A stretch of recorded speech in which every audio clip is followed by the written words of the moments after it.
Welcome to Your College Bound Kid, a podcast for parents, college counselors, students, and anyone who wants a weekly deep dive into the world of college admissions.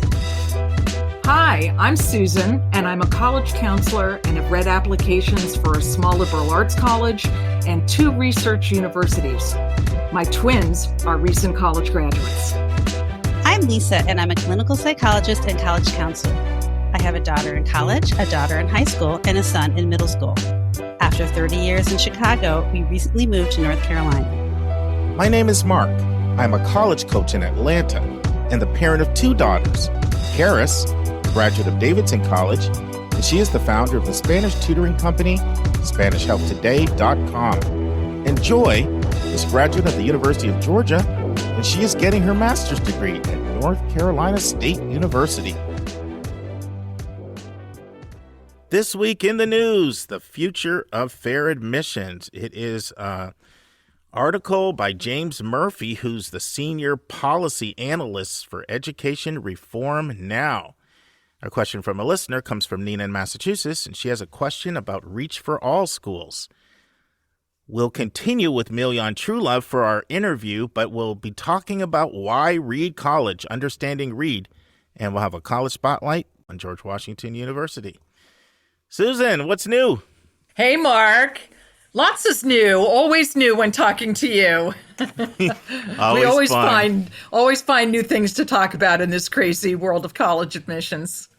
Well, the thing is, we can rekindle the past, so we can go back 20 years, and then we can also talk about the present. So there's a lot. There's it's never a dull moment.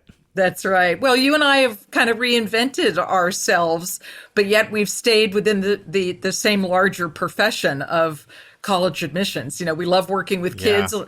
I love, working with kids as they're finding great colleges to apply to. And I also love the flip side of evaluating applications on the university side. So it's all good. Awesome. Well, Susan was, we were talking in our little group we have of all of our co-hosts and sharing some ideas. And Susan shared what I thought was a fantastic idea. And I said, Susan, that's got to be the admissions tip for December. So take it away.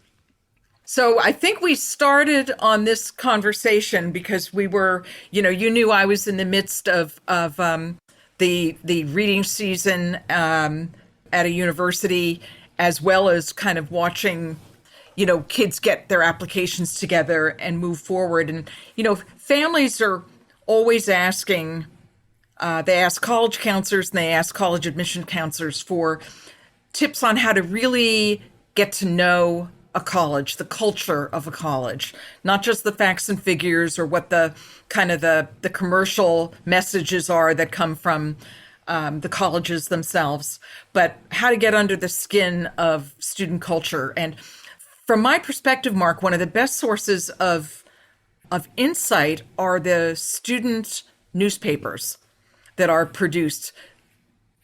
Most of them now are digital. They're often either in newspaper form or blog form. Some are still dailies. When you look at the ivies and some of the big universities that have large student newspaper staffs and that they're well funded, they publish daily, but most are at least weekly now. And I always pick up newspapers when I'm visiting a college campus because I like to see kind of the unfiltered perspective of students. Now, student newspapers aren't completely uncensored because they do have funding from their institutions, but colleges generally let student journalism go its way so that students feel that they have a voice and can rally support for issues that they're challenging the administration on, the faculty on, even each other on. And what I tell high school kids is, you can Google, you could say Grinnell College student newspaper, and you're instantly going to have access to the current edition as well as a backlog going back sometimes years for as long as they've been digital. That accelerated during the pandemic a lot, as I'm sure you can imagine, that these newspapers kept publishing even when they couldn't be together. But it's really interesting to look at what the hot issues are. What are students choosing to write about on a college campus? What's contentious? Who's drumming up support for what? Who appears to be marginalized? I mean, what voices, when you read a couple of issues, what voices aren't you hearing? Who doesn't seem to be speaking out in that forum? Is there perhaps another newspaper or another blog? What are students of color having to say? What are international students having to say? What about women? If faculty are being interviewed, as they often are, who's getting interviewed?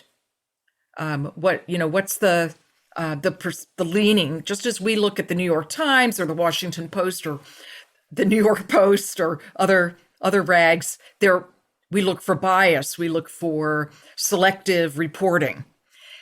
One thing I think is really interesting to see is what's being publicized in terms of campus events, especially in terms of guest speakers. I even say to students, look, what bands are being invited? What personalities, what politicians? Does there appear to be free speech? Now, this is a really, really hot issue right now, is college students are resisting bringing controversial speakers to campus because they don't want to hear that perspective. So often it's a conservative perspective. And what does this mean for free speech? Or if a guest speaker comes, there's almost a protest or a riot. And, if high schoolers can read a number of issues over time and thoughtfully look at the kinds of issues that are being raised and what kinds of issues aren't being raised, I think it can be a real window into a area of campus life that is generally not disclosed elsewhere. Yeah, and I remember now the genesis of our conversation. So what happened, a listener had sent in an email and had thanked us for talking about the importance of school newspapers and how helpful it was in doing exactly what you've described, helping them figure out some schools they wanted to apply to and not apply to. And then that's when we got into the conversation. And I remember a couple of the things that I really liked that you said was, one was what you just said now, look at the speakers and look at who's marginalized. And then another thing which you talked about is that some schools have secondary newspapers, right, as well, and not and look out for that, and don't just only focus on the first one and see what might be in the alternative newspaper. And so, fantastic tip. And like you said, everyone's trying to figure out the authentic school. That's right. And we've seen over the years how many times have newspapers helped somebody either take a school off a list or have a school elevate it. Because they are not they're communicating like you're in the club. And so the marketing gloss is dropped and you're not getting it through that filter. I wanted to give a tip. We had talked, maybe our last tip, Susan, had to do with, I remember it had to do with encouraging either the school counselor or even teachers to give senior year updates in the fall. Yes, remember? That's right. That was our last tip.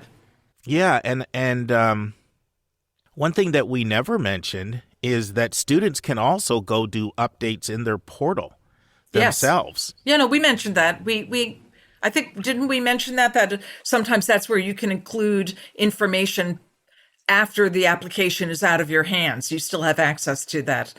I was listening to Janine Lalonde at UVA, who does this, she posts under admissions dean, and it's really nice that Greg Roberts, who is the dean, to let her sort of go under that rubric. But she says, I love to see students screenshot their grades and upload them to the portal. Fantastic. Yeah, and I don't think we said that. No. Yes. And I said, you know what? We need to tell our listeners that. Screenshot your grades and upload them to the portal. Like they might want to seek some. That's if it's not being done administratively. Right. Now, Mark, is your understanding that pretty much every college and university now has an update capability in the students portal? Because that's a fairly new feature, isn't it? It's quite common. With schools, you never want to say every. Right. I mean, I I had a pretty one of the students I'm working with for a pretty prominent school tell me this week that there's next to nothing under virtual visits for a school.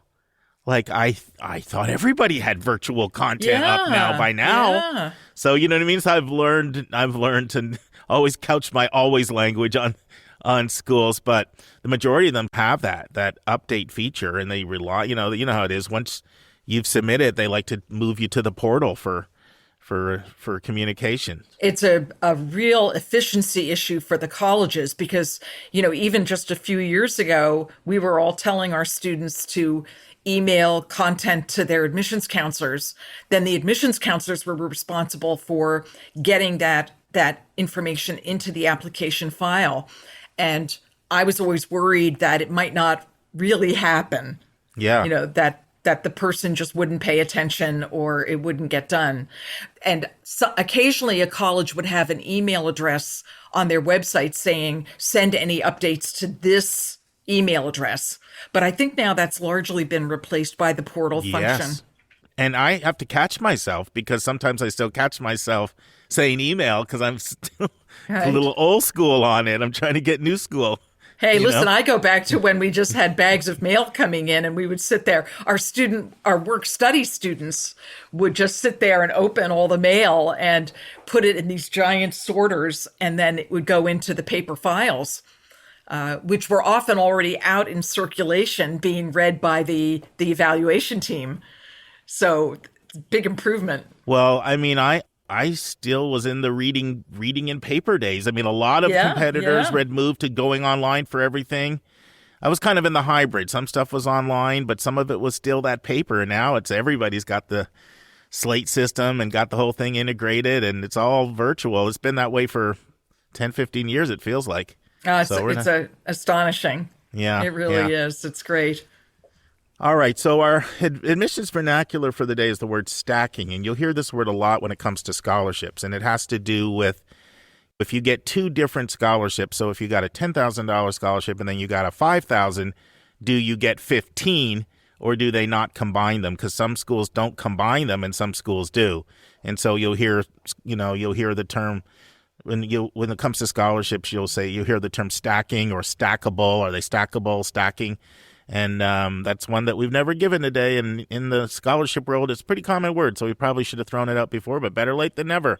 That's right. Now, Mark, when you say that, do you mean these are scholarships that the actual college is giving to an admitted student? Yes. Or are you talking about outside scholarships? Yeah. So from the college themselves, are they stackable?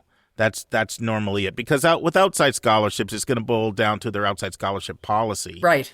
And normally, I haven't seen an outside scholarship policy that says we won't allow stackable.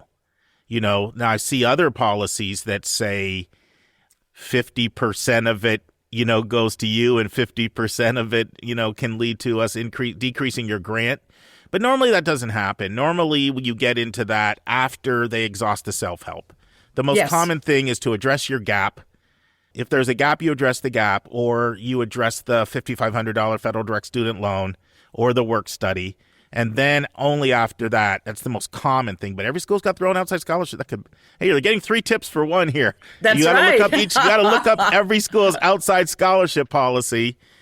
When I did that Game Changer video series, Susan, that you supported me on, I had a whole section on that I did 30 minutes on looking up, and I went over all the outside scholarship policies. I haven't really talked about it much on here, but so 3 tips for 1 today. Fantastic. All right. So the big number today is 91, and it's kind of a small number. It's 91 is the number of colleges that get 5% or more of their applications or their students from early decision. So when we talk about early decision, it's important to remember how few schools really are getting substantial numbers from early decision. It's really not a large number. And with that big number / small number, if you think about that, that's about 1 out of every 25 institutions is getting under 100 number. 91 is under 100. And so early decision really is something that is for highly selective, private, usually well-resourced schools. And I think, sometimes I tell people, there's under 300 schools that have early decision. People are surprised by that. That was going to be my quiz question for you, is how many colleges in the country have offer a binding early decision 280. commitment? Well, you were 280, 12%. So the reason why Susan and I are really up on all our stats right now, and I do this sometimes, not always. Sometimes I use the big numbers as a segue into our article, and that's what I'm doing today. So I'm going to give an overview of an article, and that's where I got that stat from, by the way. And then I'm going to ask Susan for some commentary. So, and now it's time for Hot Topics in the News.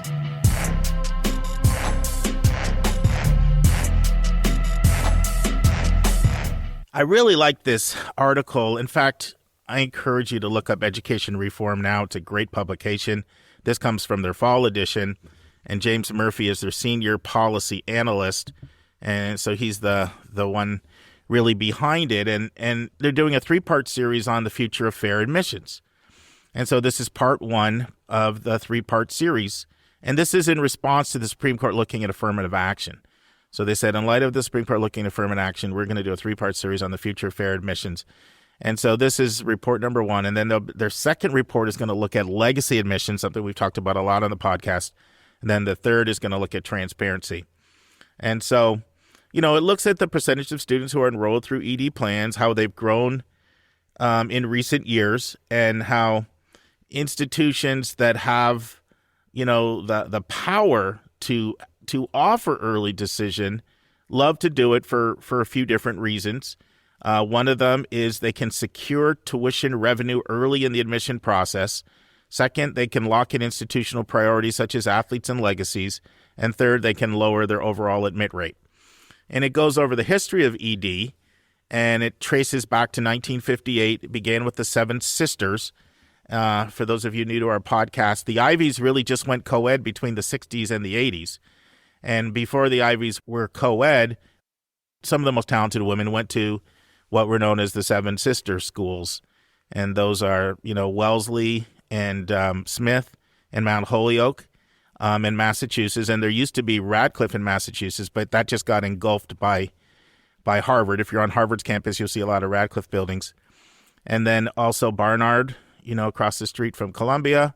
And then Bryn Mawr, just outside of Philadelphia. And then Vassar, which has gone co-ed about 50 years ago, the one that went co-ed. And so it's interesting. So the Seven Sisters started ED in 1958, but by 1960, there are already 180 colleges using it. So it clearly took off.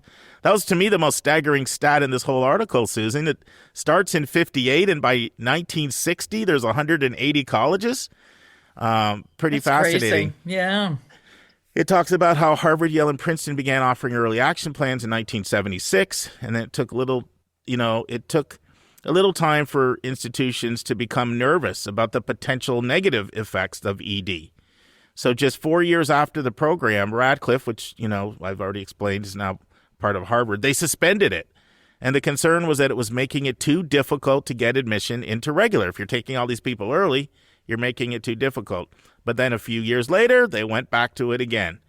And so it just takes a look at many different things related to early decision in this article.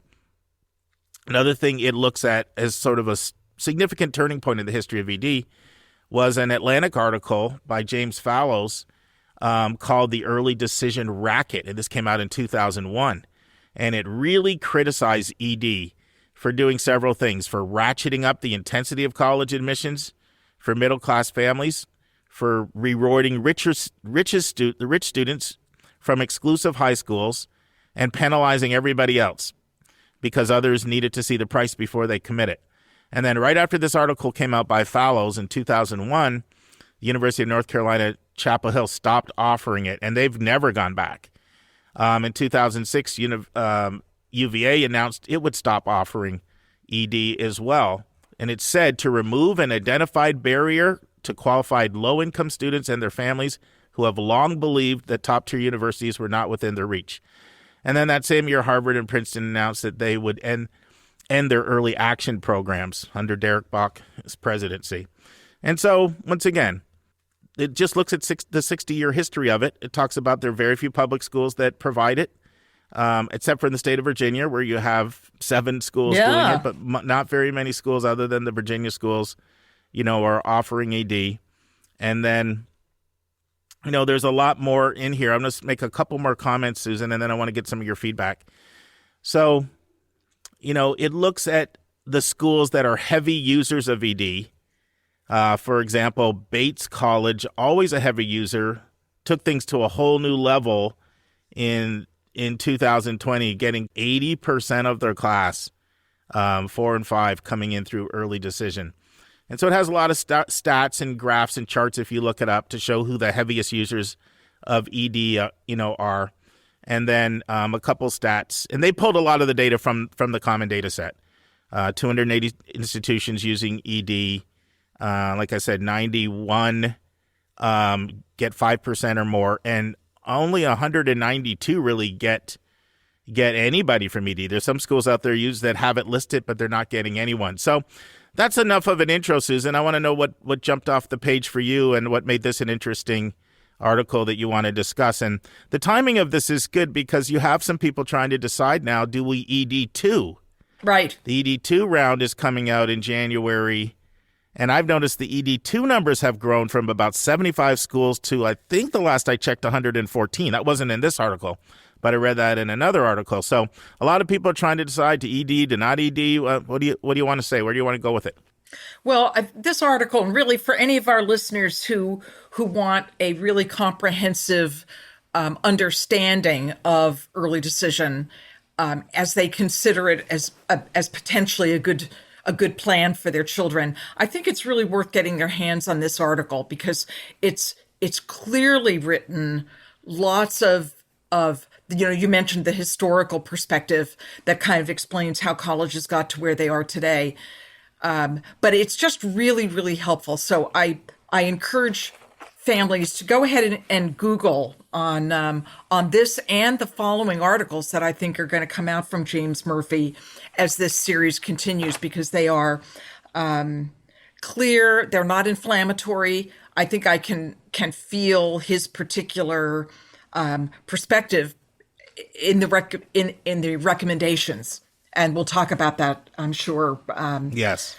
Where he's going with this analysis of early decision.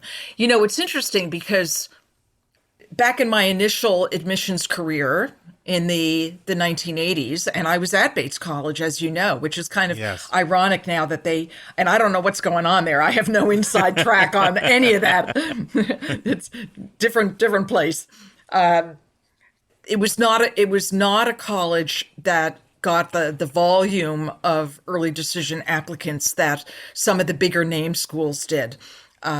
Colleges that had been more regional or more modest or more religious or whatever it was in the last century, which is when, a lot of us started our careers, or the parents that are listening may have been growing up.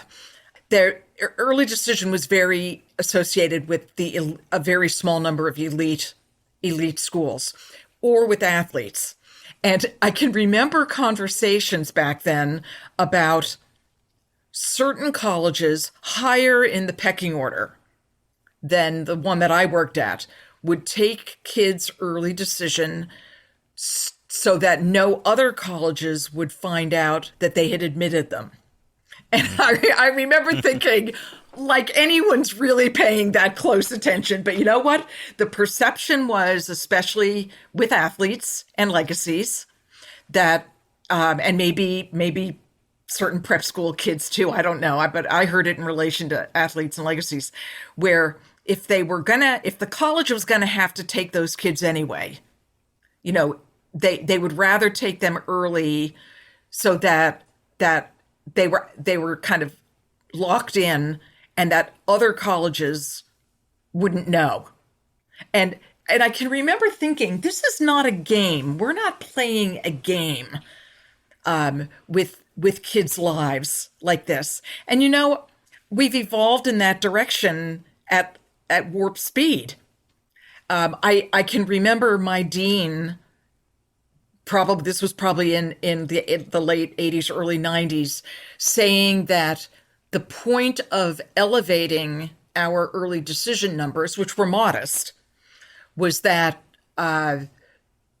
exactly what James Murphy says is we could secure dimensions of the class that we were likely to lose to the competition. And I thought that was an interesting way of looking at it. Or parts of the class that we would have to admit anyway, whatever that meant.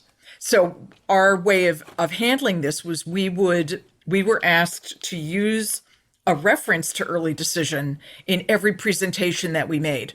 So when we were on the road, as admissions counselors do in the fall, visiting high schools, or when we were doing a group information session on campus when people would come to visit us, we always mentioned early decision, never as an advantage.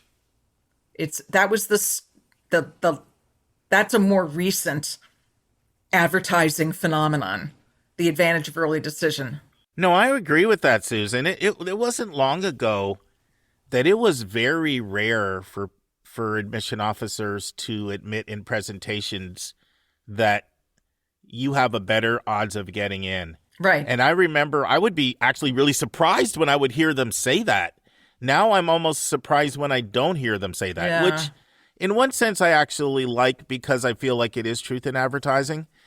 On the other hand, sometimes I feel schools cross the line and families literally feel pressure like they have to do it. Oh, absolutely.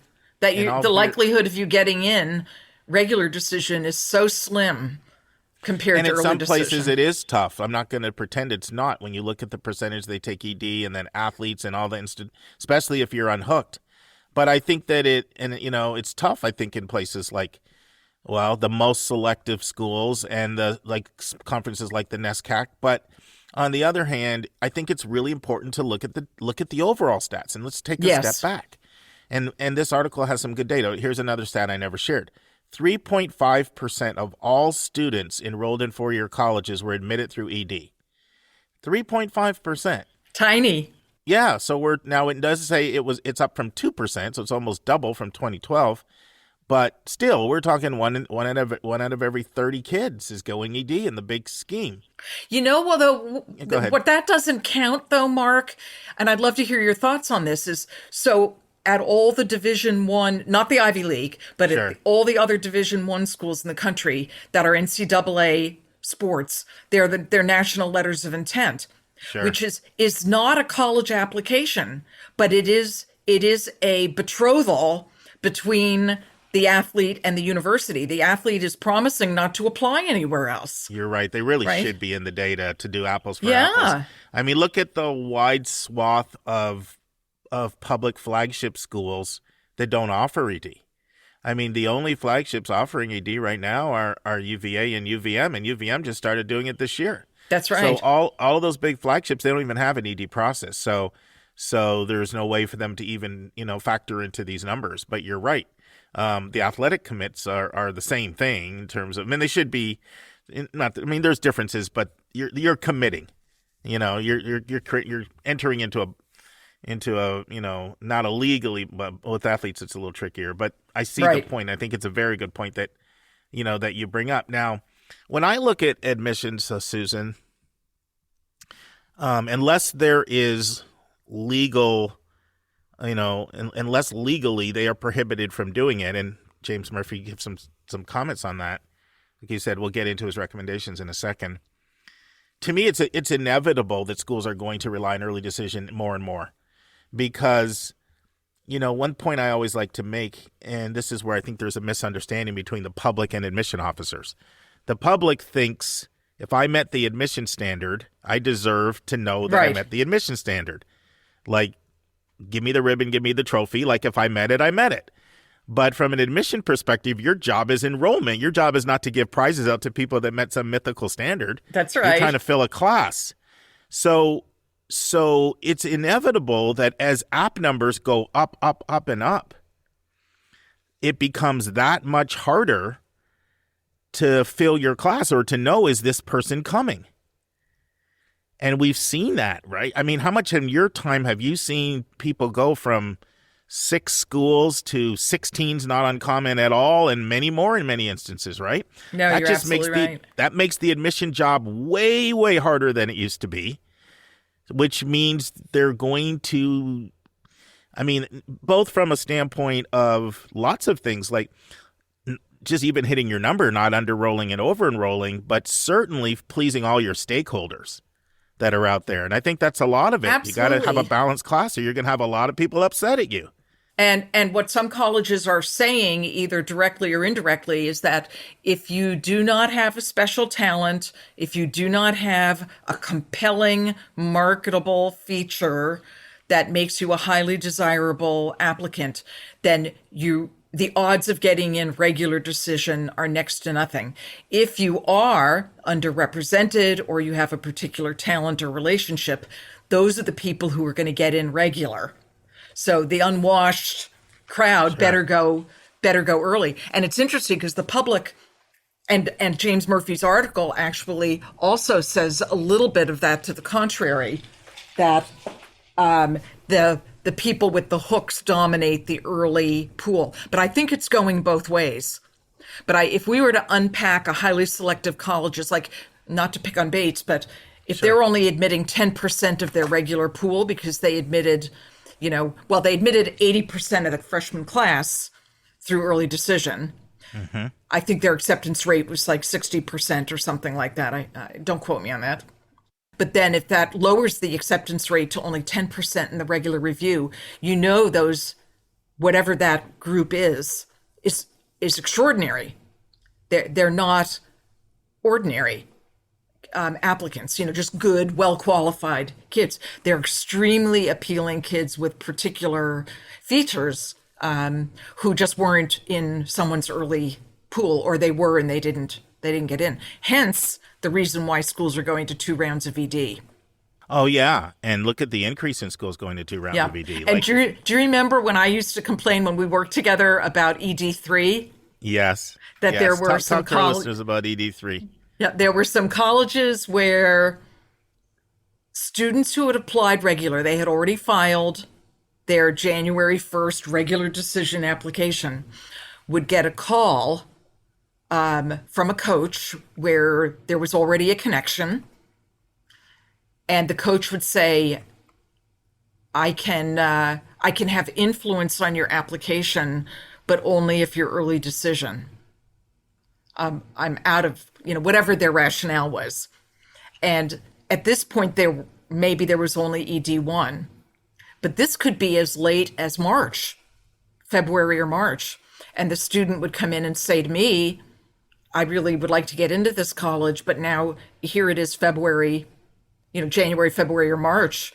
And now I have this opportunity to convert to early decision.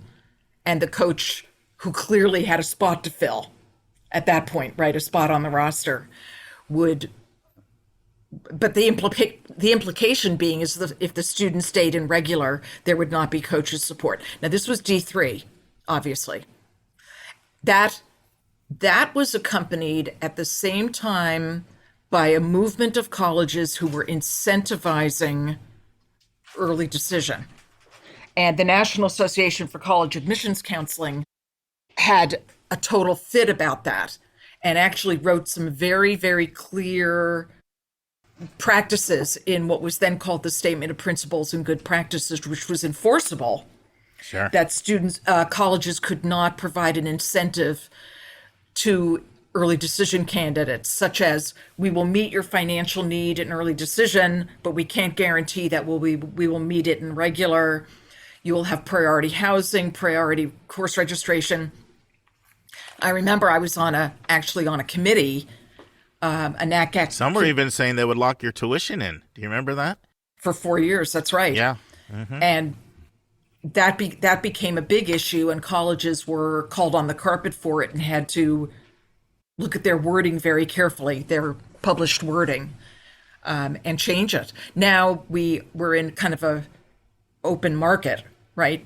Colleges no longer have these restrictions because of the Justice Department's fair trade intervention. They're still written as good professional practices. Friends, hopefully you enjoyed part 1 of our discussion about early decision. Susan and I will continue with part 2 next week. Hope you'll join us. And now it's time for a question from one of our listeners.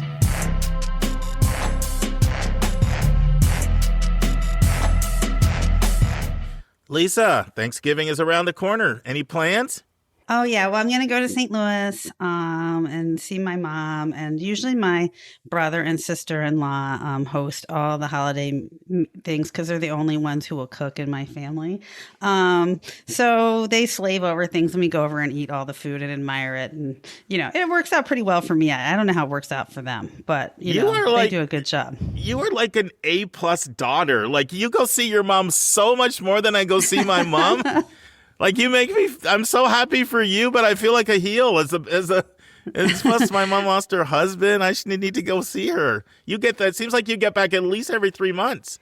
Yeah. I mean, I guess living in Chicago and they're in St. Louis and we saw them really frequently anyway. Sure. So it's just a sort of habit. That's true. But, yeah, I haven't seen my mom a lot since like the 80s, since I went to college. It's true. Right. I mean, so it's just been like our, because you guys have always been farther apart. Yeah. But yeah, if you could just tell my mom that I'm an A-plus daughter the next time she's mad at me, I'm just like, hold on, I'm just going to patch Mark into this call. Okay. That would help me out. I can do that. We can work something out. All right. That would be great. Well, we're swapperoo because, I am super excited to be in Huntersville, Georgia, which is... North Carolina, 14 miles. Oh, sorry, Huntersville, North Carolina, which is about 14 miles north of Charlotte.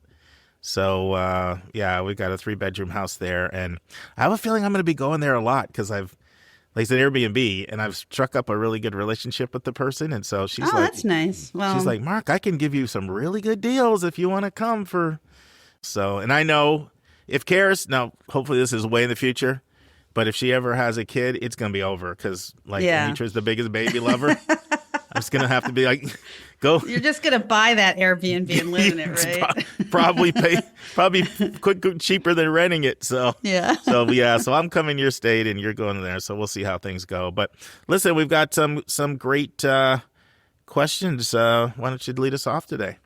Okay. This first one is from Nina from Massachusetts. And she says, I did have one question for you. I keep hearing a lot about the Reach for All schools and the importance of a well-balanced college list. I guess I'm struggling with knowing what schools are actually Target versus Reach for All. By way of background, my son has a strong GPA and ACT scores and seems to check a lot of boxes, but I have a hard time believing any schools in his reach, just given the amount of applications schools are receiving.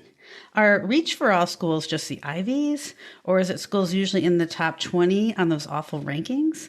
Is it a 20% acceptance rate still a Reach for All? I guess it just seems like everything is a Reach for All when it comes to schools, especially those in the Northeast. Well, this is a great question. Thank you, Nina.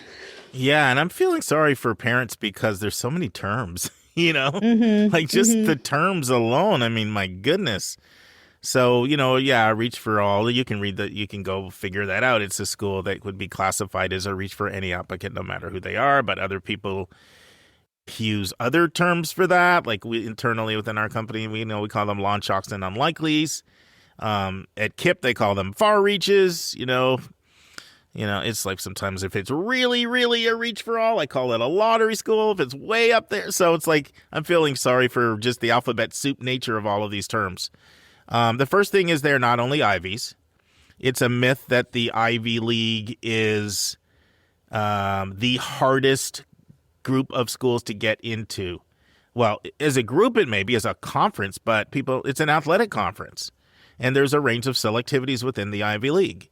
There is at least 20 to 25 schools that are harder to get into than one or two of the ivies. So it's not only the ivies. Okay, that's the first thing.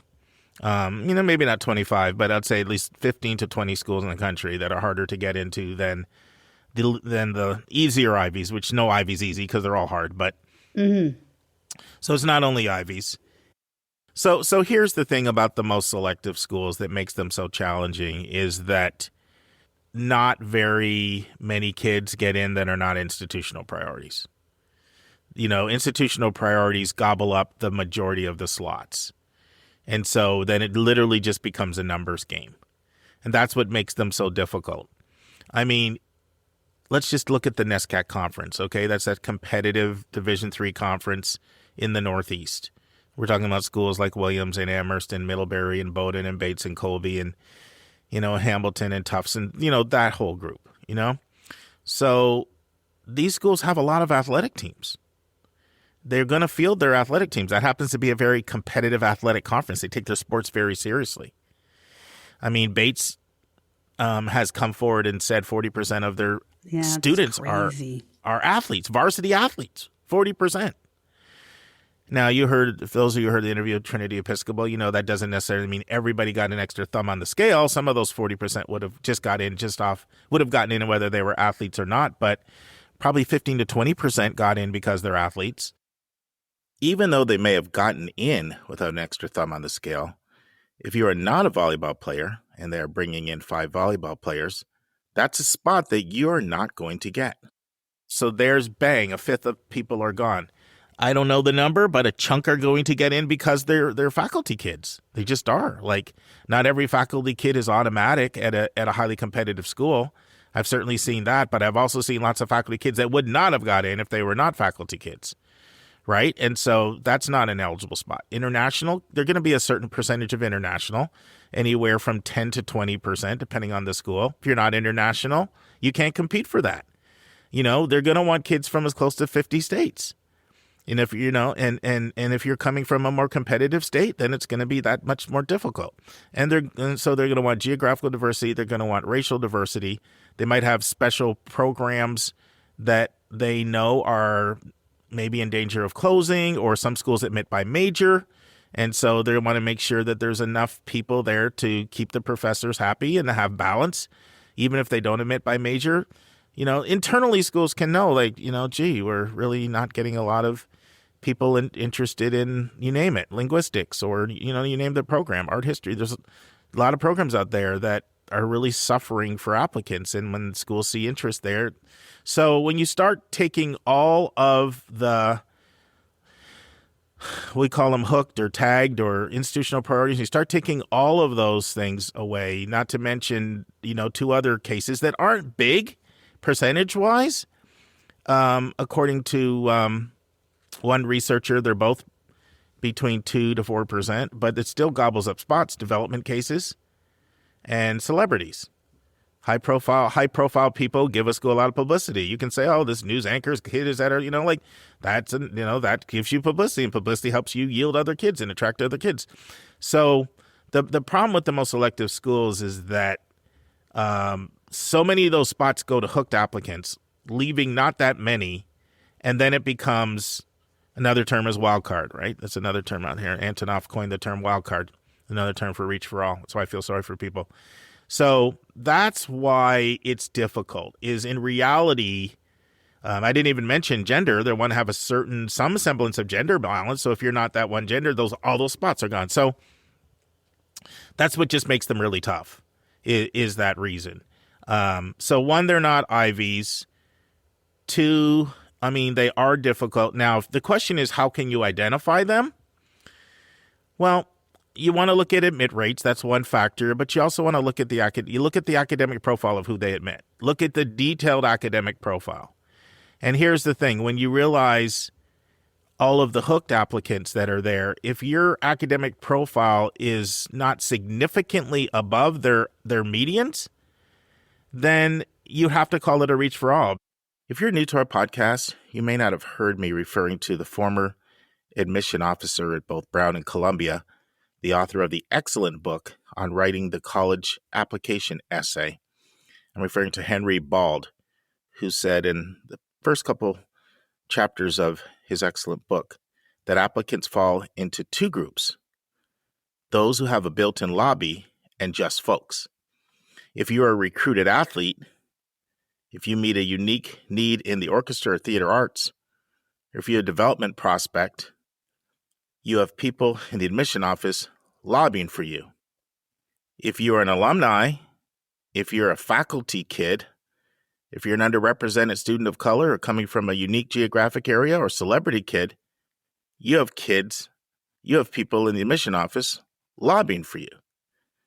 But if you are unhooked, or what Bald calls just folks, then any selective school where your academic profile is not decisively stronger than the mean is going to be a reach for all for you.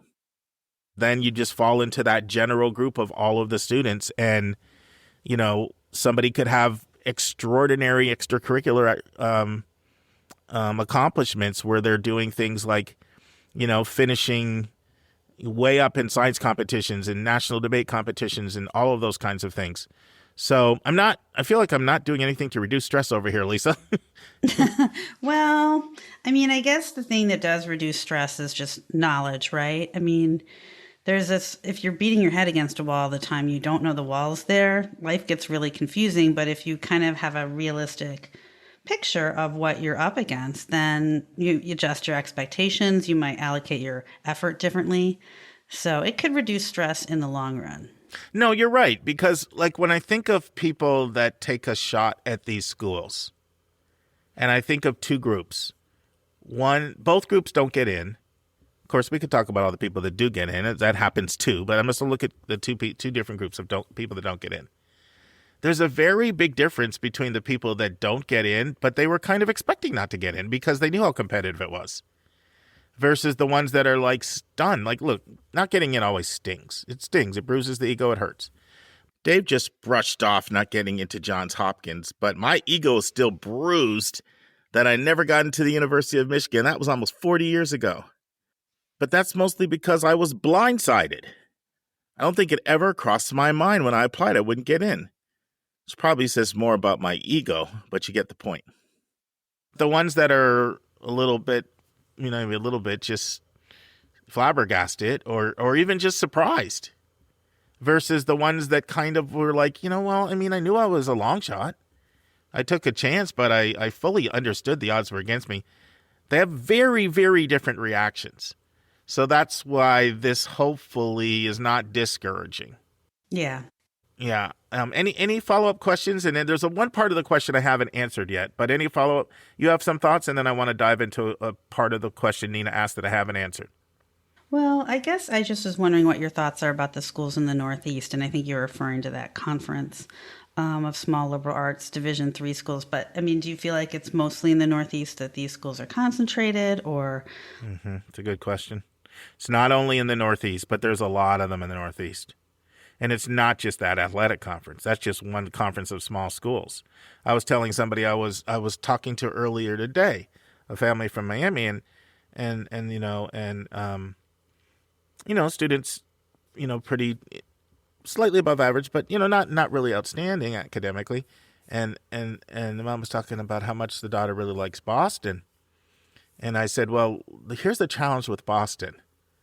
It's great that there's so many colleges there. But a lot of the ones that are really popular, Boston University's not easy to get into. Boston College is not easy to get into. Tufts is not easy to get into. Wellesley's not easy to get into. MIT's not easy to get into. Harvard's not easy to get. You start going down the list, and sure, there are lots of other colleges in Boston, but the ones that people are most interested in Boston tend to be Northeasterns, and we could go down so. Yeah, there is more of the competitive schools in the Northeast. There are. And the Northeast is a terrible place if finances are important to you. Because what you find in the Northeast schools are a lot of schools that do not give merit. The more competitive ones don't give merit scholarship money. It's the culture. The culture in the Northeast is that the strong schools don't give merit scholarship money. I was working with a student a few years ago from Newton, Massachusetts, and she was like, to me, if a school needs to give merit scholarship money, that's a sign that it's weak, and it needs to bribe me to come. I'm like, okay, well, a lot of people wouldn't mind being bribed if they pay $150,000 less over 4 years. But Right. I bring that up just because the point is it's a different mentality there. And I personally think it's because none of the Ivies give merit money. They can't. You can't be in the Ivy League and give merit money. So that culture has permeated out to the other schools. Mm-hmm. It's not even just the NESCAC schools. They're all the same way, really, for the most part, except Connecticut College. Connecticut College just started giving money, and the rest of the NESCAC freaked out. And I know Trinity gives some merit money, but Trinity and Connecticut College, pretty much the others don't. So, but there's other schools that aren't even in the Northeast, that aren't in the NESCAC or the Ivies. Schools like Boston College, they don't give a lot of merit. BU doesn't. They used to, but not really. So it's a terrible place for merit money. It's not the only place where all the reach for alls are congregated, but there are a lot more of them there, and especially cities, right? But look at New York. A lot of people are interested in New York. Well, there's a lot of great schools in New York, like the New School, Fordham, all the CUNY schools, so many others, right? But a lot of times when people want to look at New York, what do they want to do? NYU, Columbia, Barnard, those are tough. Mm-hmm. Those are tough. So it's not only the Northeast, but there's more of them in the Northeast, and there's definitely not financial bargains in the Northeast. Unless at more, she's talking about reach for alls. There's financial bargains, but they're, the less selective schools.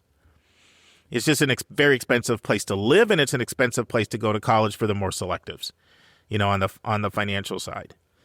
The one question that Nina asked that's hard, really the hardest one in here to answer, and it's this question embedded in hers. She says, I'm struggling with knowing what schools are actually a target versus a reach for all.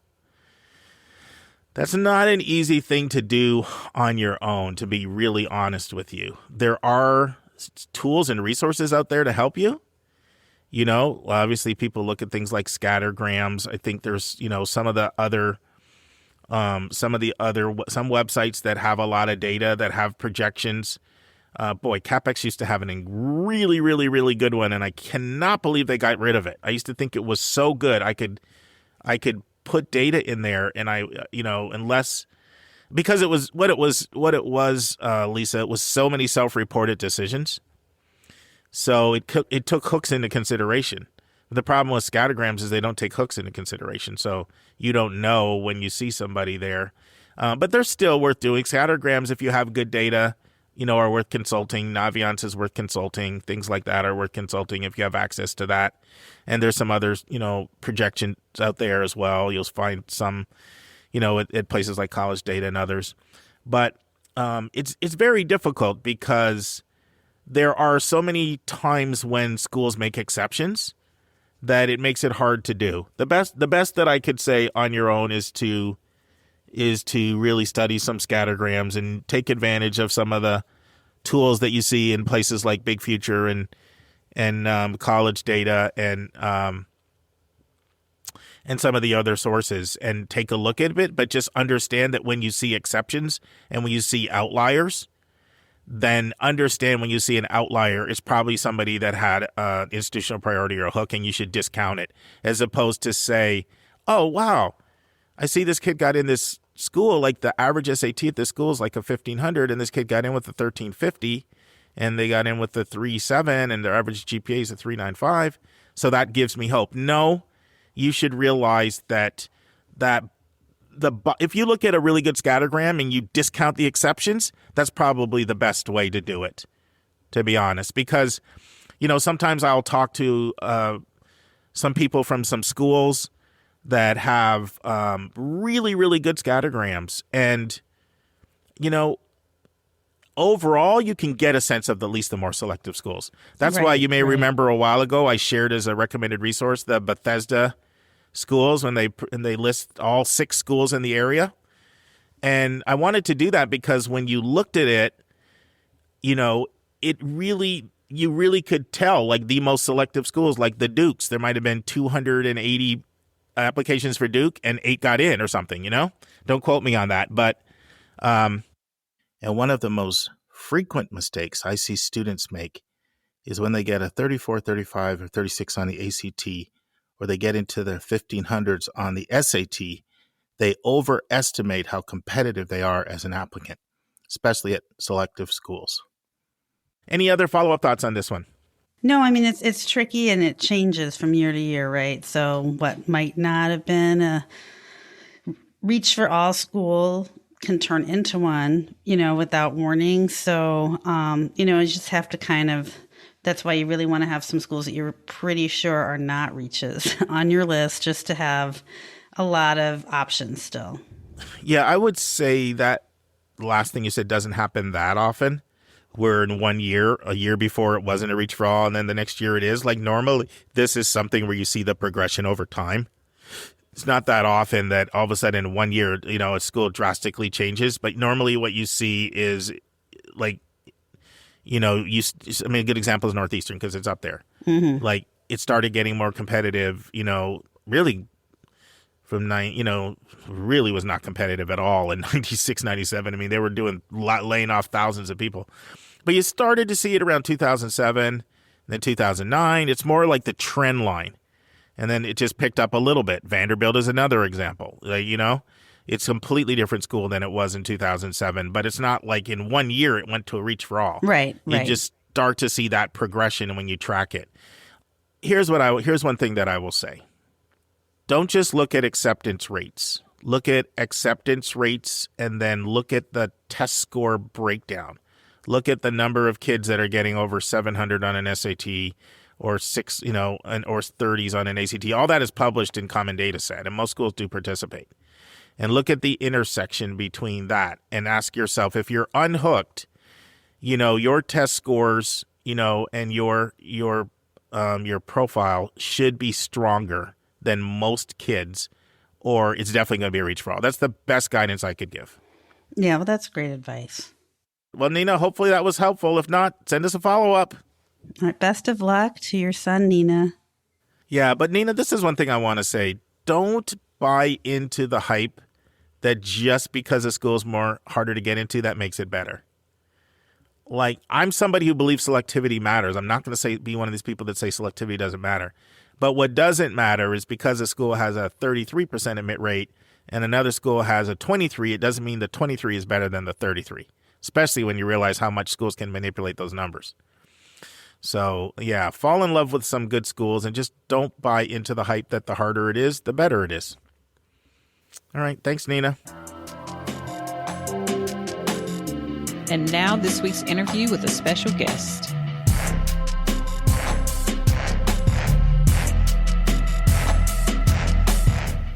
Friends, hopefully you enjoyed my interview with Milyon Truelove the last couple of weeks when we looked at why Reed College refused to participate in U.S. News and World Report rankings. Well, over the next 2 weeks, Milyon is back, and we will be discussing Reed College. Listen and enjoy. Do you want to turn the table now and turn our attention to talking about Reed? All right, let's do it. Let's do it. Because one thing that's great, I think in college admissions or just in general, it's always good to be unique and distinct. There's so many schools that just look like each other. Their brochures look the same. I'll have students tell me this all the time. Like, I went out and visited, 6 schools and 4 of them almost sounded identical.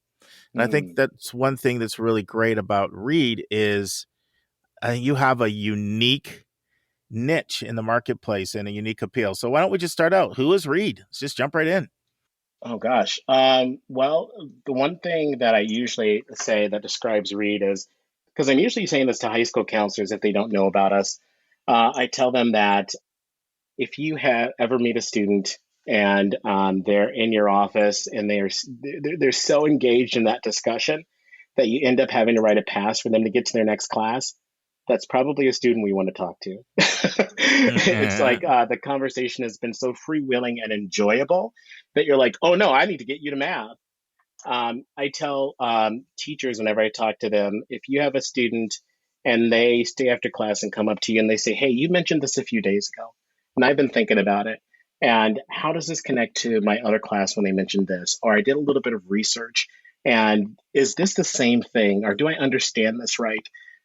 If that student might be a really good fit for Reed. These are students who are consumed with ideas. And the other component is they just have a curiosity. One of my favorite stories is a student who was walking down the sidewalk and they peered into this garage where someone was doing welding. They were welding artwork. And after staring in for a few minutes, 3 months later, he found that he was an apprentice for this person because it was so fascinating. Those are students that thrive at read. They're voraciously curious. They seek information. And if you talk to a reader, they retain these ideas and they talk about it in the cafeteria. They talk about it outside. This is a college where students become a part of its future. So students have a say in what read becomes, and they care deeply about that. This is a place where at any given moment, you will have an experience that will sort of transcend any ideas that you've had before about how you perceive the world. This is the level in which people are thinking. And I want to also make sure that people understand it's attainable. It's a diverse school. It has students from all across the world, almost 49 states. You're going to meet people like you and people very different from you. So if you sit in the cafeteria, you'll be with a group of people you would not have sat with in high school.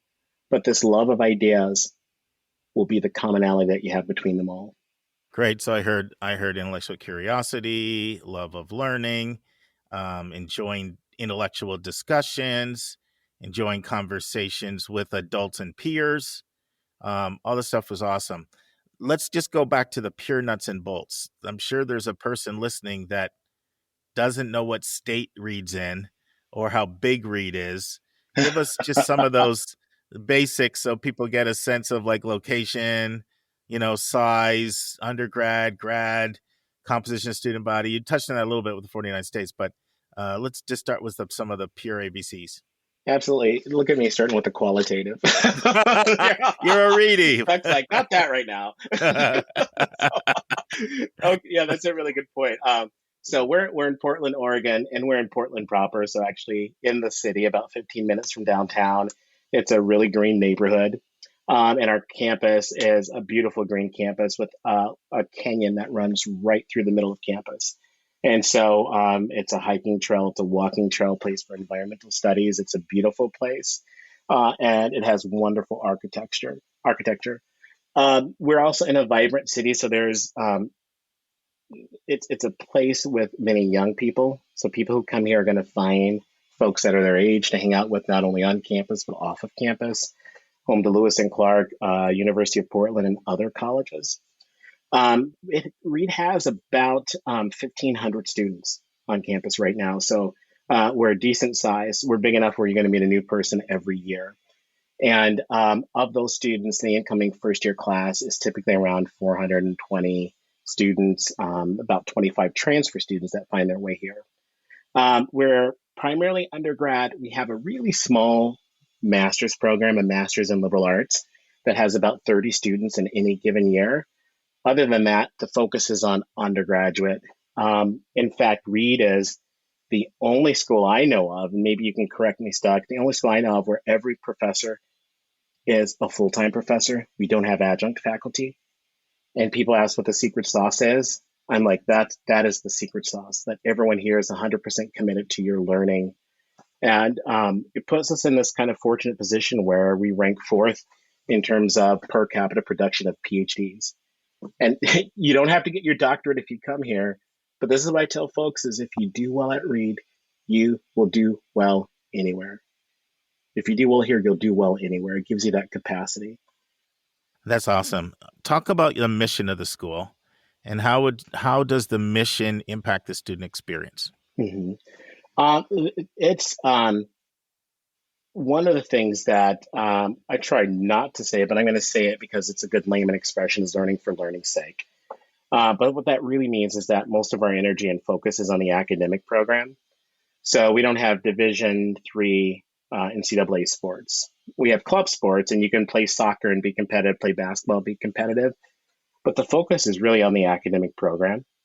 And so you're not short for resources for even our smallest department. Forensics, which is one of our smallest departments, is in the top 10 in the nation. Art, you can do any medium in art except for maybe really small metalwork. So the depth is there for every program. Every program is fully staffed with faculty. And so you can feel confident that what you want to do, you're going to do it well. It's not the B-list academic program. And so people come here if they really want to make sure that they walk away having learned something and having sort of gainfully gained information without making any sacrifices. And so if there's anything we talk about, it's the strength and integrity of the academic program. That's great. Now, you mentioned Portland earlier. How does being in Portland impact the student experience? Oh, Portland is fun. Last I checked, the average age of Portland was like ridiculously low. So it's a young town where students are going to be active, more food cards per capita than any other place in the United States. We've got a lot of different neighborhood areas where people can go and hang out for an entire day. So you'll have different experiences. It's a fun town. The Dean of Students and the Dean of Student Life and I, have a video series called Roaming Readies, where we go to different parts of the town so people can explore it. And so it's a town that's fun, engaging. It's a safe place to live. It's green, and you're about an hour and a half from the coast and about an hour and a half from the mountains. We've got Rita's a ski lodge on Mount Hood. So students will go and check out the ski lodge and go skiing. And then they'll go to the desert or they'll go to the ocean. You just get a little bit of everything. Good stuff. So I'm going to just sort of share some things that you hear a lot about Reed, and I want you to tell me if you think these are true or not true. And is this the stuff you didn't write down in the pre-question? Yeah, it's the stuff I didn't write down because you might say I'm not going to do the interview. Bring it. But it's a mixture. It's a mixture. Yeah. So I mean, you absolutely hear smart kids, intellectually curious, all the stuff that you said. Yeah. Right.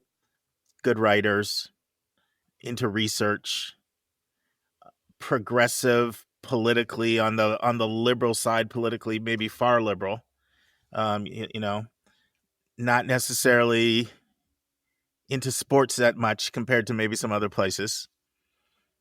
And then you do hear that other one. Reed likes its weed. You do hear that out there. I'm just keeping it real. Well, thank you.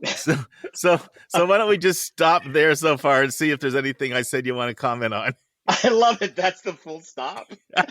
No, it's the part stop. If I go two more, then you're going to not remember all those things. Okay. I'm going to say all of this is nuanced. I think the unfortunate part is it's so easy to color Reed with one brush. Sure. One thing you didn't mention is quirky. Yes. And I should have said quirky intellectual, I would say. Yeah. Quirky and I tell people, you've heard me say this, that quirky is a bad word for us. And I say that because quirky is a byproduct. It's not the goal. And we have perfectly boring, bright students who aren't quirky. And what happens when we say quirky, people feel like they got to emulate some quirkiness in their application. And we get some really weird stuff. And when and we're just like, no, thank you.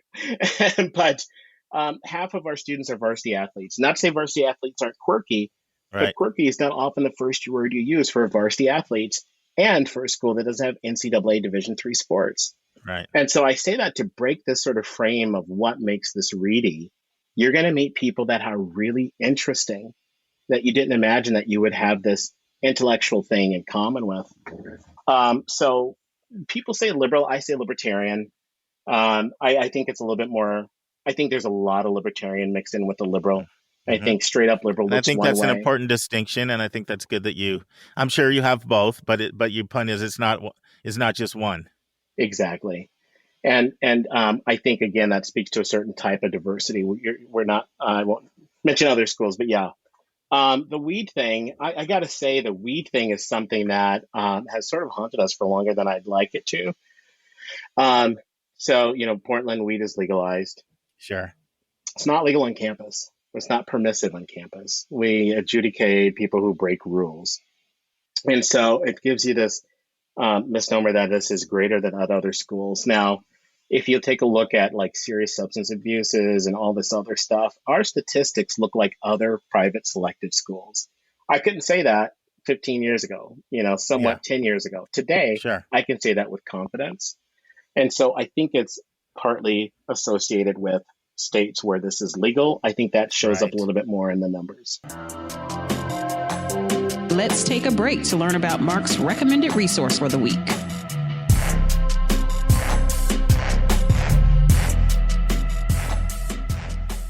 Friends, last week I had a recommended resource for you, and it was a video that I really like, a YouTube video from a YouTube channel called Damsel of Success.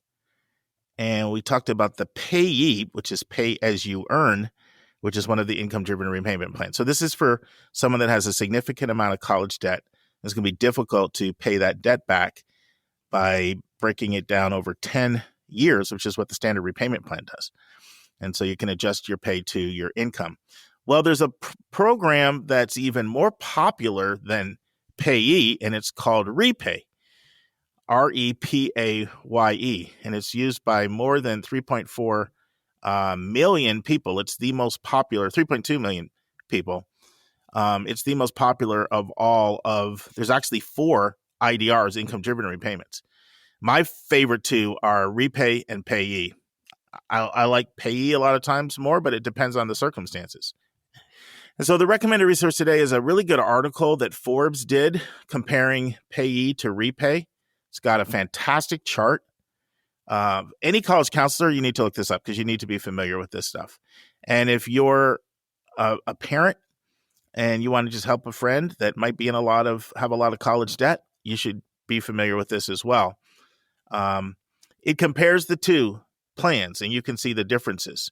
I just thought it was a little too technical for us to make this and in the news. It could have been a great in the news conversations, but it would be very technical. So instead, I'm just using this article, and you can go in and you can see, because the 2 plans vary a lot in a lot of different ways. For example, if you have grad student debt, REPAY is a 25-year payment plan, where PAYE is a 20-year payment plan, whether grad school or not. REPAY, you'll have to include spousal income if you're married. With PAYE, there's an opportunity not to include spousal income. And those are just a couple of the differences. There's also no payment cap versus a payment cap. Payment cap refers to whether or not your payment can ever exceed the maximum amount you'd have to pay with the standard repayment plan. So it's just a really good article, and I'm going to link it, and it's our recommended resource for episode 279. We'll now return to my interview with Milyon Truelove. I think there's some truth to that, because all this stuff, quirky, liberal, weed, all that stuff gets associated with Portland too. And I do hear a lot of the same things about Lewis and Clark too. Right. So I think that there may be something there. I'll tell you another thing you hear I didn't mention, that a couple things. It's extremely rigorous, and that breaks differently for different people. Like some people just love that. Yeah. And then some people feel like the rigor is over the top rigor. Mm-hmm.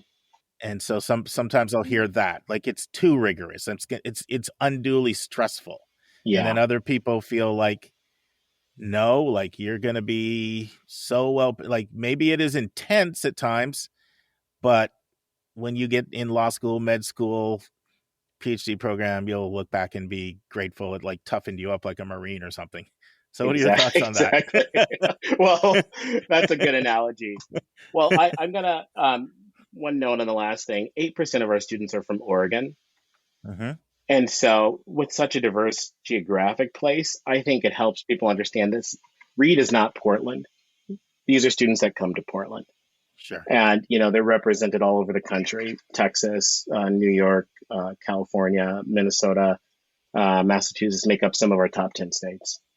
But this rigor, so our president, Audrey Bilger, who's going to be at the NACAC this year, our Reed reception, often says, rigor need not be rigid. Mm-hmm. And it's such a fine way to capture this. And, I think I talk to students every year who are just pained by this perception that people are going to come here and get trounced. And they're just like, it's not that way. Now, so you do hear what I'm saying. That's one of those things that's out there. You hear it. Yeah. And the thing is, when you're on a college campus, what do you love to do? Complain about the work you have to do. Like Mm-hmm. it's a badge of honor. Mm-hmm. But when you take a look at the success of the students, all students feel differently about it. And it really doesn't really give credit to, let me say it differently. If when I first got to Reed, I met a group of people who were having a very heated debate about which translation of the Iliad was the most accurate. And and they had such grasp of the details in the theory that I was amazed. And the thing is, they're talking about a book they read their first year. At Reed, at some schools, you take a test, you forget it seconds later. At Reed, you are completely and thoroughly immersed in the theory that you've learned. You remember it, you can access it. There's something about the educational program where this information doesn't escape your brain. And so I think we have really great pedagogy, which cements information. That's not just hard, right? Right. This is kind of what students want. And that's actually pretty unique. And I think that's part of the grad school thing. So let's hone in on that a little more, because that doesn't happen accidentally. Is it, Right. Socratic method? Is it project-based learning? Is it, debates? Is it, what is causing that level of retention? It has to be something. It's so when you walk into a paper conference your first year, this is when you sit down and talk about your paper that you've submitted with your faculty member, one-on-one for half an hour, for an hour. You get the paper back. There's not a grade on it. You don't flip it over and get an A and then forget about it. They're comments. And then you talk about your paper. Yeah, I heard you say this in class. I'm not saying it show up. Tell me more what you mean. You got to put this in your paper. You walk away from that experience more excited to go at that paper than you first did. Because you're not focusing on the grade, you're focusing on the learning. You're actually retaining the information. Now, Reed does give grades. You can ask for your grade. And if you do, your faculty member might say, why do you want to see your grade? You might say, oh, I want to know how I'm doing. And they'll say, sit down, let's talk about how you're doing. It's a different muscle. I'm glad you brought this up, because we did get some questions that came in from some of our listeners as well as some of our other co-hosts. And one of them was, talk a little bit more about Reed's unique grading system. How does it work and how do students benefit from it? Can you elaborate on how grades actually work at Reed? Yeah, I mean, you get grades for your assignment, and when you don't access them, they're not this burden on you where you have to achieve something to get this letter. Now, your first year, I think there's a transition and it's a challenge. And I think by the time you're a sophomore, you can't think of it any other way.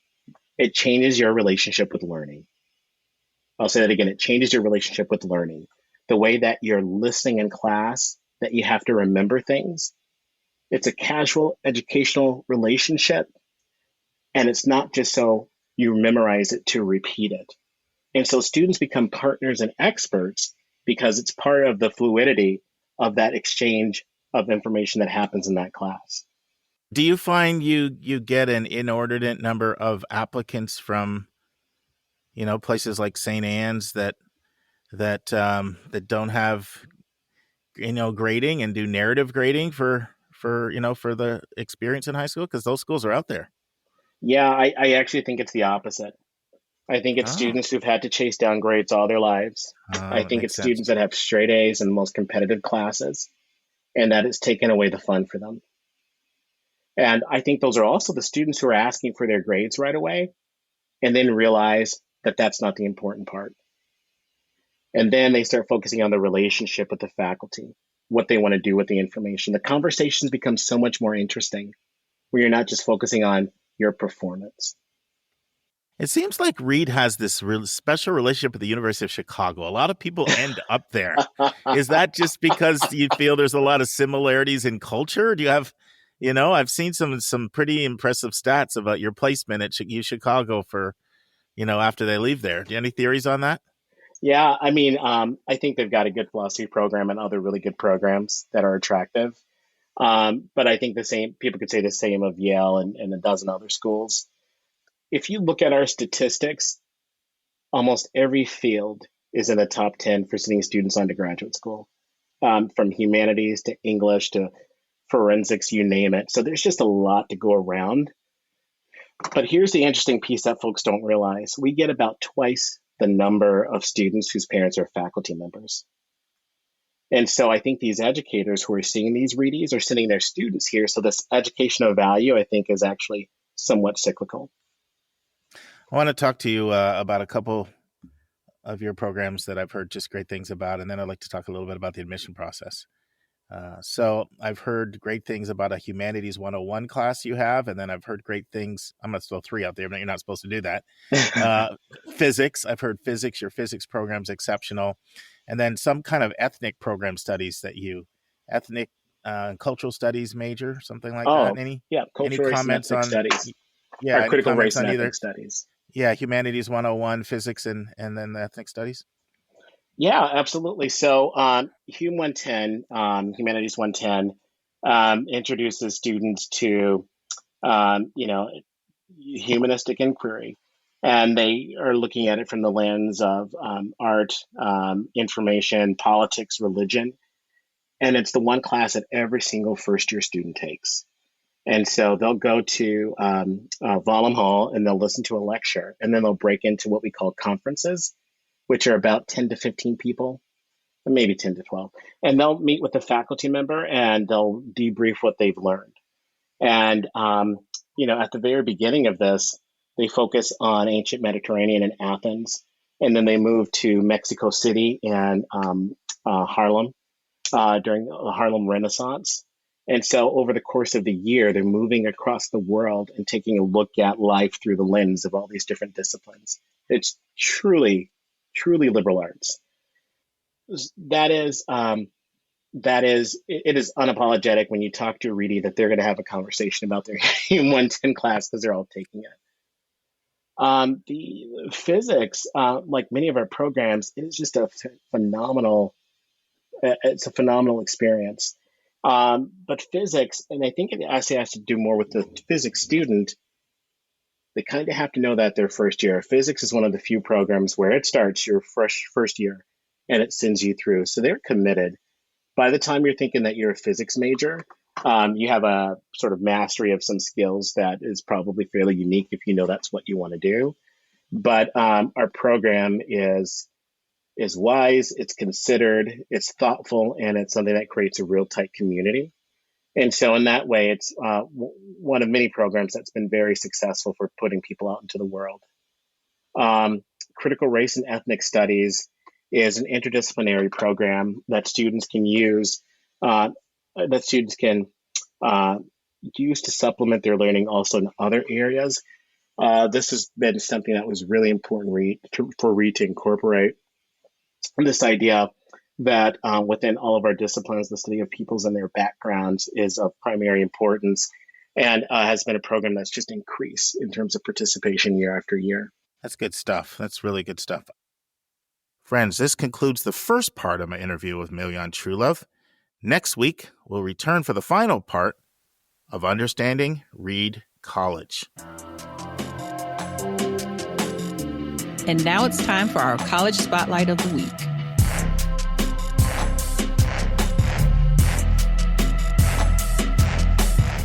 So, Dave, do you realize that you and I have to go back to like the early days of 2021 since we last did a spotlight? I know, man. I didn't realize it had been that long. And the old college, we used to crank out one every week. Every week. Well, there are a couple of things, One, I think you were starting to fade a little bit because you had all those shifts with your job and the real estate. You bought a couple more properties. So I could tell they were getting hard on you, and then they were just getting hard on me. So for about 6 to 8 months, I did them just with Lisa. Yeah. 6 to 9 months. And then I started going to all the interviews because to me, that's the spotlight. It's just a different type. It's like I'm interviewing a Milyon Truelove and go, hey, I'm like, why not go directly to the VP of Enrollment or the Dean of Admissions? And I love doing that. We'll continue to always do that. But several listeners wrote in and said, we still kind of like your take on things. So I said, you know what? We aim to please. So we had a listener specifically call in and ask for George Washington University. So here we go. George Washington. You ready, Dave? I am. Great school. So George Washington also goes by GW, some GWU. Let's start out a little bit with the history. So the first president of the United States, George Washington, he'd always wanted to see a university in the central part of the country, namely in D.C.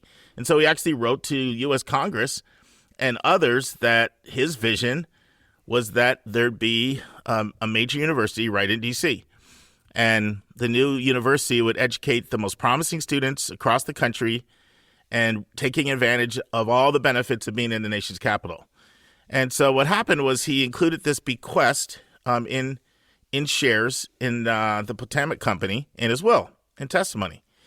And though the shares lost some of their value and no educational institution really ever benefited from them, his desire ended up being shared and encouraged after his death by other presidents such as Thomas Jefferson and James Madison, and they committed to carrying out his plan.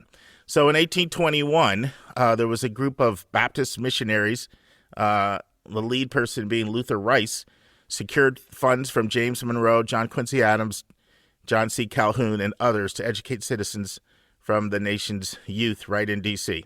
And on February 9th, 1821, President Monroe approved the Congressional Charter, creating what was at that time called Columbian College.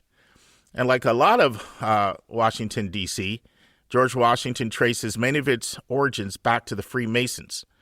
They say the Bible that President of George Washington University used to swear an oath on at inauguration is the Bible of Freemasons. And so Freemasonry symbols are kind of displayed throughout the campus, including in the foundational stones which the university was built. Now, during the Civil War, many students end up leaving to join the Confederacy, and the college buildings were used as a Union Army military hospital and barracks. Walt Whitman was among many of the volunteers to work on the campus.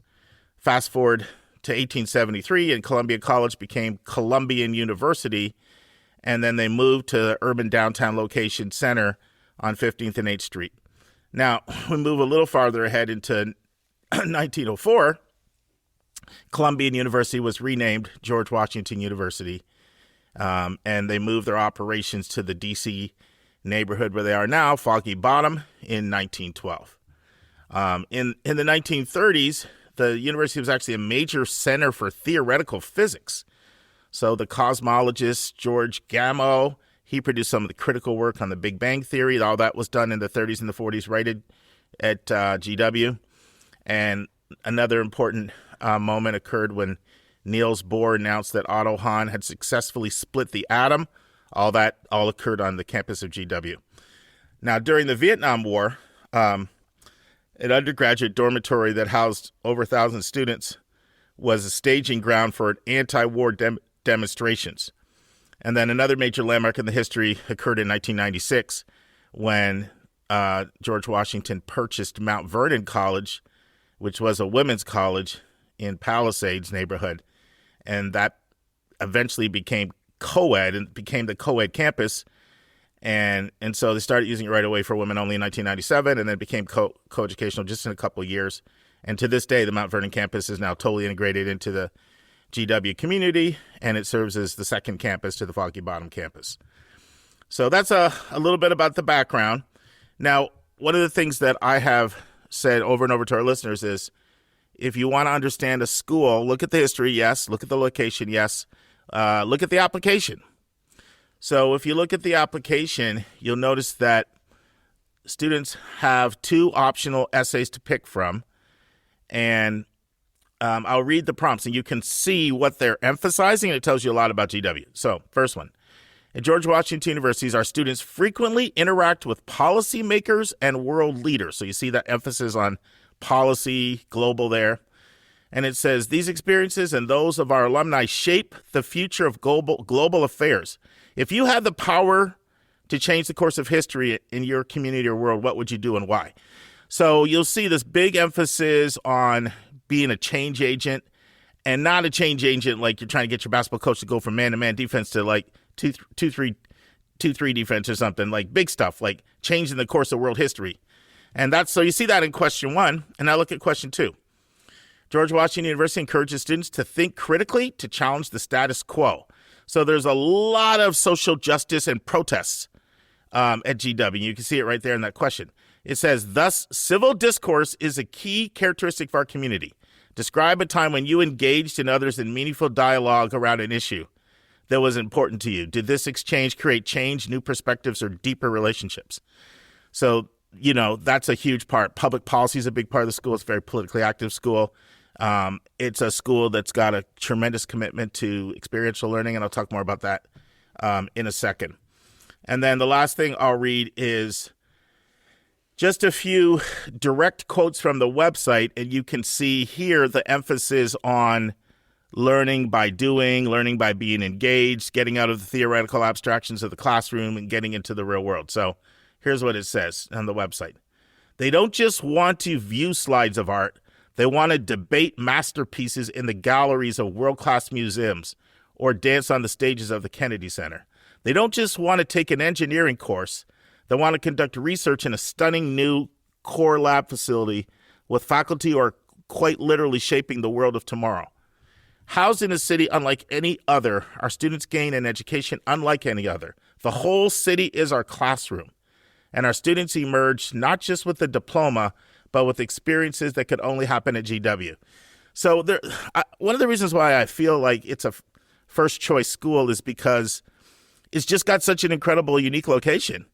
And if you love DC and you like experiential education and you like internationalism because it's such an international city, it's a pretty tough place to be. It's what I call an open urban campus.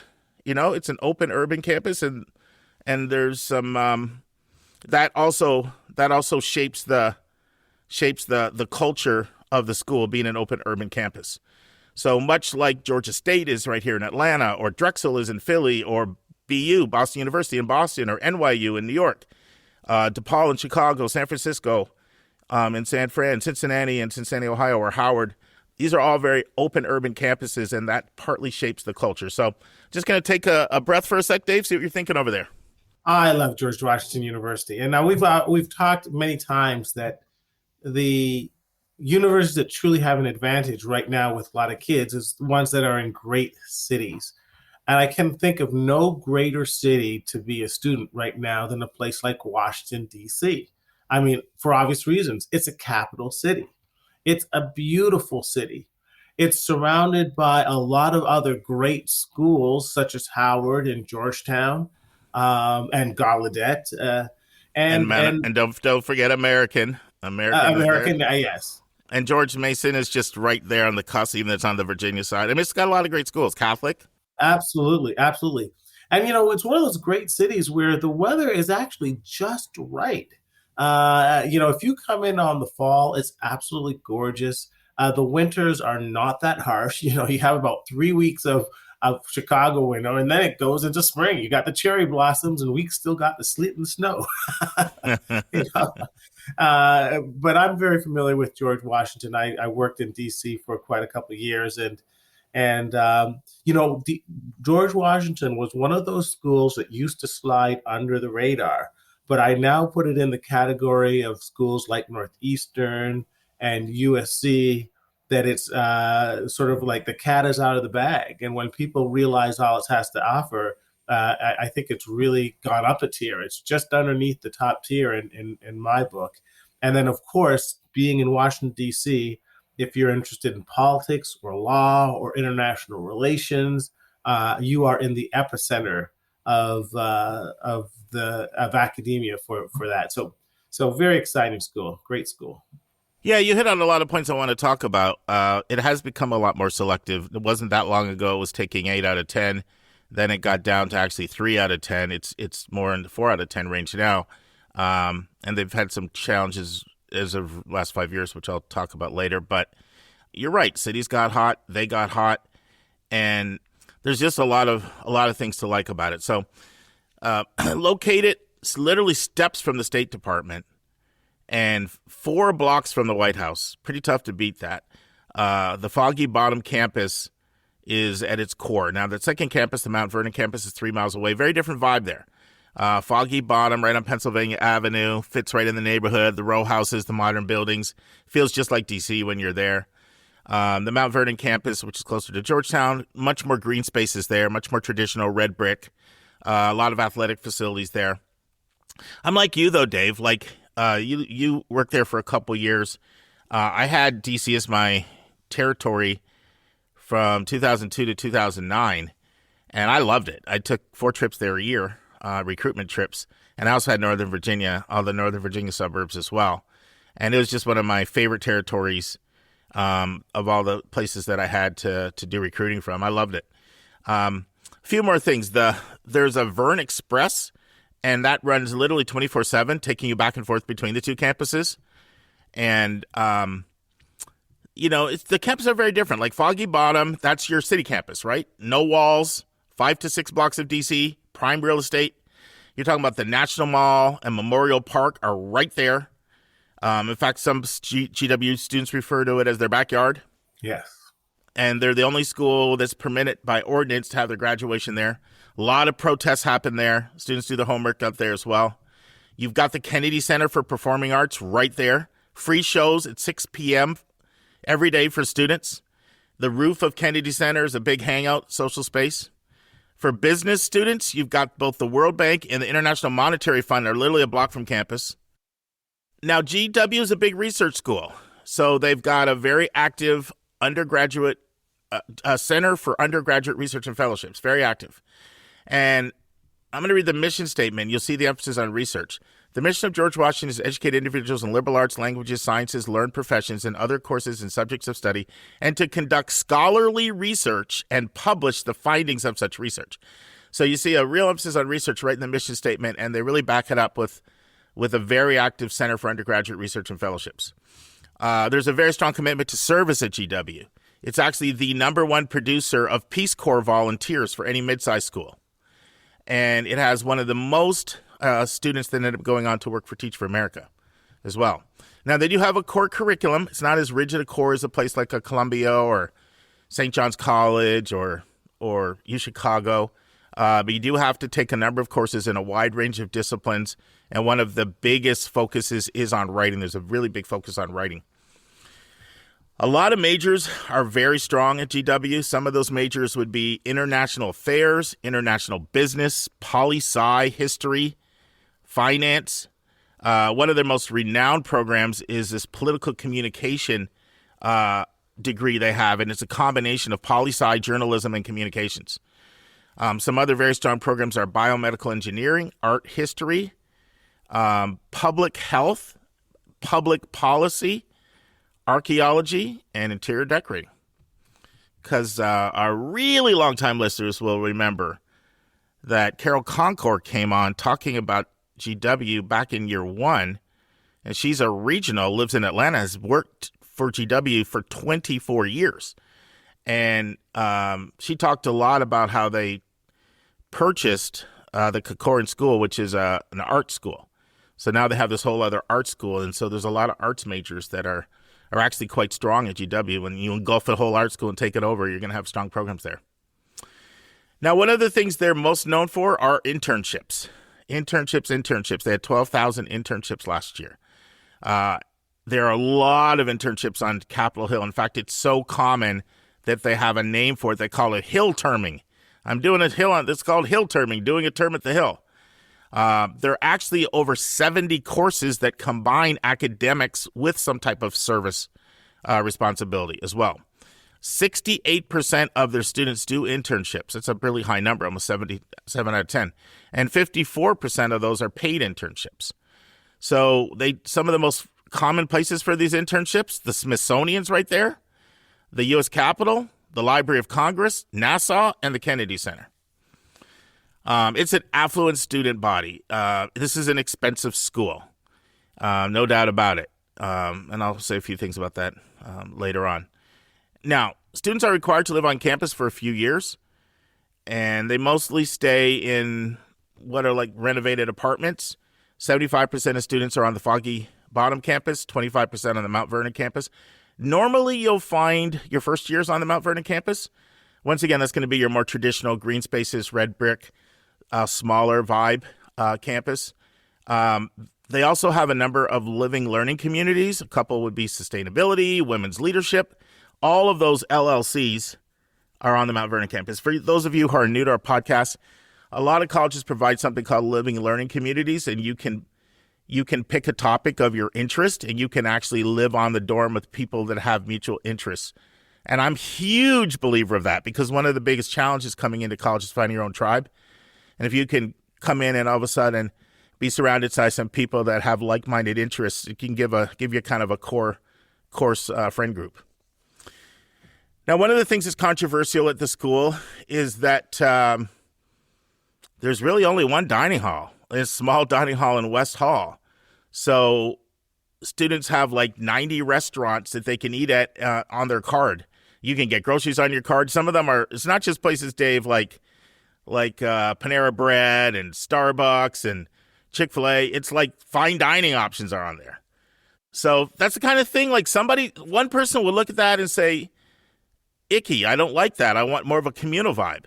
Another person will be like, wow, I just want to explore the city.